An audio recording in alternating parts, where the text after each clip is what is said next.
بسم الله الرحمن الرحيم.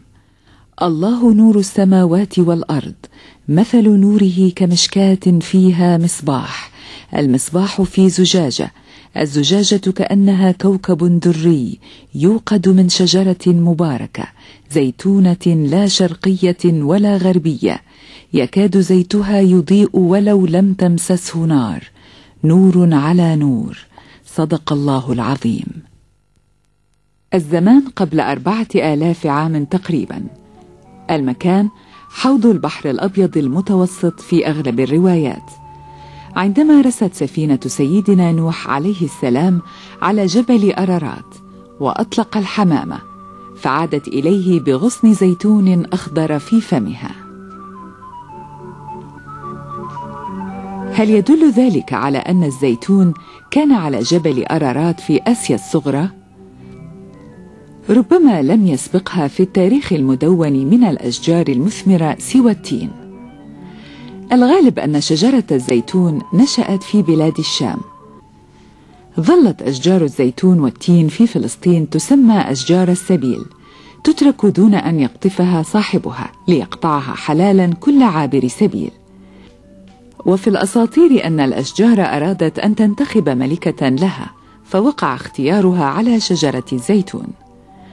وكشفت الحفريات الأثرية في مصر أن المصريين القدماء كانوا يكرمون هذه الشجرة، ويعتقد أن أحد ملوك الأسرة 19 الفرعونية أدخل شجرة الزيتون إلى مصر بعد فتح فلسطين، وتكريما لها أمر أن تلف المومياء بأوراقها. الفينيقيون على الساحل السوري كانوا يعنون بأشجار الزيتون عناية فائقة، وإليهم ينسب فضل إدخالها وانتشارها في سواحل أوروبا الجنوبية وفي شمال إفريقيا. وحظيت شجرة الزيتون بعناية خاصة في اليونان. تقول أسطورة إغريقية إن هرقل زرع شجرة زيتون في قمة جبل أولمب، واتخذها اليونانيون القدماء رمزا للحكمة والخير والسلام، واعتبروها شجرة خاصة بآلهة الحكمة. الرومانيون اهتموا كثيرا بزراعة شجرة الزيتون، ولا يزال الناس يشيرون إلى أشجار الزيتون القديمة بأنها أشجار رومانية. ومنع الرومانيون قطع شجرة الزيتون وحرق خشبها، إلا إذا كان ذلك لتكريم أحد الآلهة.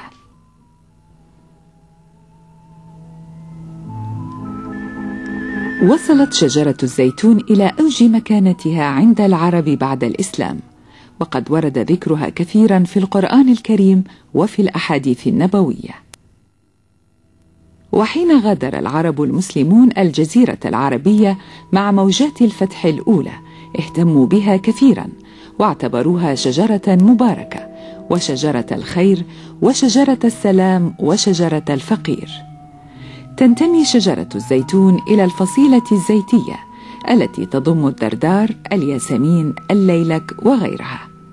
جميع نباتات هذه الفصيلة نباتات زينة ما عدا الزيتون، التي يوجد منها في العالم أكثر من 70 نوعا. وتعد شجرة الزيتون من الأشجار المثمرة المقاومة للعديد من الأمراض، والتي لا تحتاج إلى رعاية خاصة.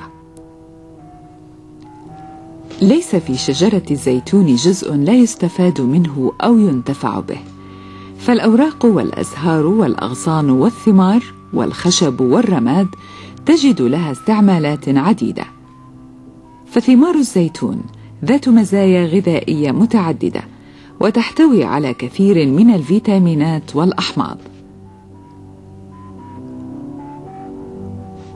وتجمع التقارير الطبية على أن نسبة الإصابة بأمراض القلب تنخفض بين شعوب مناطق البحر المتوسط بسبب كثرة تناول زيت الزيتون، فهو يقوي المعدة ويحسن لون الوجه، وهو مفيد في أمراض الكبد. ويفيد شرب ملعقتين من زيت الزيتون صباحا في التخلص من الحصى والرمل. إن استعمالات الزيتون وفوائده لا تقف عند حد.